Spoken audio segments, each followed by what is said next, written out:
नमस्कार मित्रांनो, travel with सदा या चॅनलमध्ये तुमचं स्वागत आहे।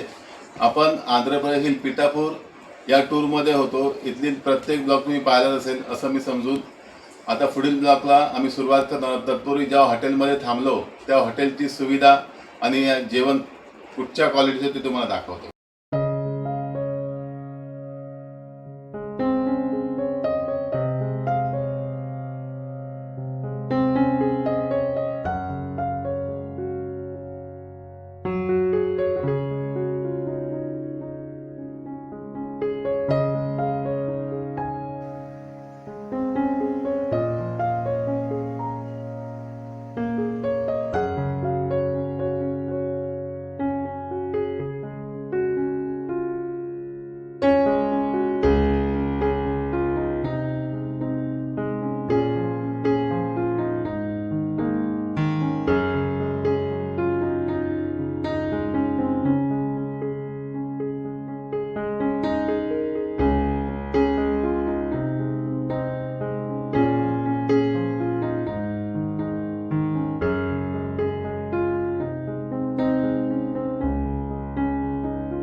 आंध्र प्रदेशातील काकीनाडा जिल्ह्यातील पिठापूर हे दत्त भक्तांसाठी अत्यंत महत्त्वाचे तीर्थक्षेत्र आहे.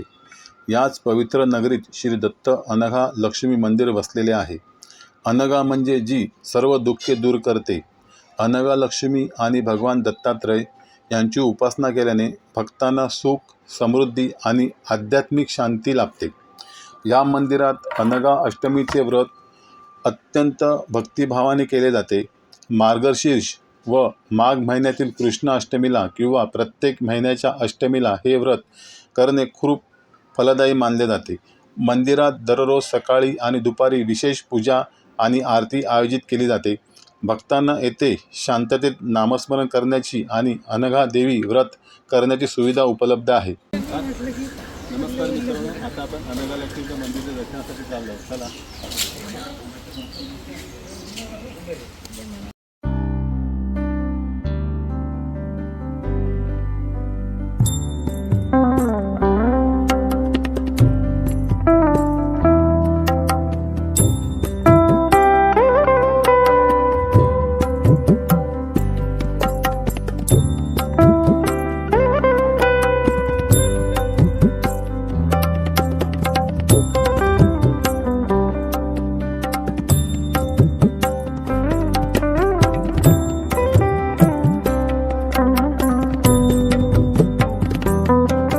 नमस्कार मित्रांनो, आता आपण पिठापूर येथे अनघा लक्ष्मी मंदिराजवळ आलेलो आहे आणि हे मंदिर संध्याकाळी 4 वाजता उघडते आणि आता आपण सध्या सरोवरावरती इथे आहोत.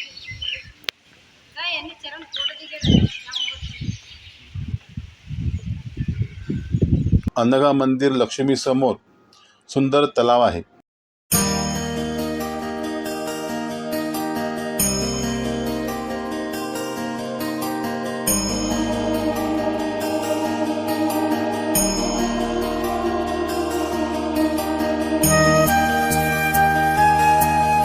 आंध्र प्रदेशातील श्री भवनारायण स्वामी मंदिर हे काकीनाडा जवळील सर्पावरम येथे स्थित अत्यंत प्राचीन आणि ऐतिहासिक वैष्णव मंदिर आहे.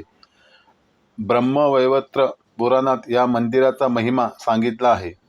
पौराणिक कथेनुसार शेषनागाचे वंशज असणारे नाग सर्पयज्ञातून स्वतःचे रक्षण करण्यासाठी येथे भगवान विष्णूची कठोर तपश्चर्या करत होते. त्यांच्या तपश्चर्यावर प्रसन्न होऊन भगवान विष्णू येथे लक्ष्मी देवीसह प्रकट झाले आणि त्यांनी या ठिकाणाला सर्पापूर असे नाव दिले. हे ठिकाण देवर्षी नारदाने स्थापन केले असल्याचे मानले जाते. या मंदिराचे बांधकाम हे चालुक्य आणि चोल संस्कृतीचे सुंदर मिश्रण आहे. येथील भव्य गोपुरम हे एकाच खडकातून कोरलेले आहे आणि आतील भिंती वाळूच्या दगडापासून बनविलेल्या आहेत. मंदिराच्या भिंतीवर आणि गोपुरांवरती अप्सरा, गोपी आणि विष्णूच्या 10 अवतारांची शिल्पे कोरलेली आहेत.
हे मंदिर आंध्र प्रदेशातील पूर्व गोदावरी जिल्ह्यातील पिठापूर येथे स्थित एक पवित्र आणि ऐतिहासिक हिंदू मंदिर आहे. हे मंदिर प्रभू श्रीराम, सीतामाता आणि लक्ष्मण यांना समर्पित आहे. पौराणिक कथेनुसार लंका नगरीवर विजय मिळून अयोध्येला परतताना प्रभू श्रीराम, श्री सीतामाता आणि लक्ष्मण यांनी या परिसरात काही काळ वास्तव्य केले होते. या क्षेत्राला प्राचीन काळी दंडकारण्याचा एक भाग मानले जाते. महर्षी वाल्मिकी आणि इतर ऋषींनी येथे तपश्चर्या केल्याचे मानले जाते. या मंदिरातील मुख्य मूर्ती ही कोदंडराम, हातात धनुष्य धारण केलेले श्रीराम रूपात आहे. प्रभू रामाच्या सोबतच माता सीता आणि लक्ष्मण यांची ही सुंदर मूर्ती गाभाऱ्यात विराजमान आहे. मंदिराची रचना अतिशय सुंदर आणि भव्य दक्षिण भारतीय द्रविडियन शैलीत केलेली आहे. मंदिराच्या खांबावर आणि भिंतीवर रामायणातील प्रसंग कोरलेले आहेत. दरवर्षी चैत्र शुद्ध नवमीला साजरी होणारी श्री रामनवमी आणि त्यानंतर होणारे श्री सीताराम कल्याणम हे या मंदिराचे सर्वात मोठे आणि मुख्य उत्सव असतात. या काळात हजारो भाविक दर्शनासाठी येथे गर्दी करतात. वार्षिक ब्रह्मोत्सवाच्या काळात मंदिरात विविध धार्मिक विधी, रथोत्सव आणि सांस्कृतिक कार्यक्रम आयोजित केले जातात. आंध्र प्रदेशातील पिठापूर जवळ असलेल्या अन्नावरम येथील श्री वीरा व्यंकट सत्यनारायण स्वामी मंदिर हे देशातील अत्यंत प्रसिद्ध आणि पवित्र तीर्थक्षेत्र आहे. हे मंदिर भगवान विष्णूच्या सत्यनारायण अवताराला समर्पित आहे.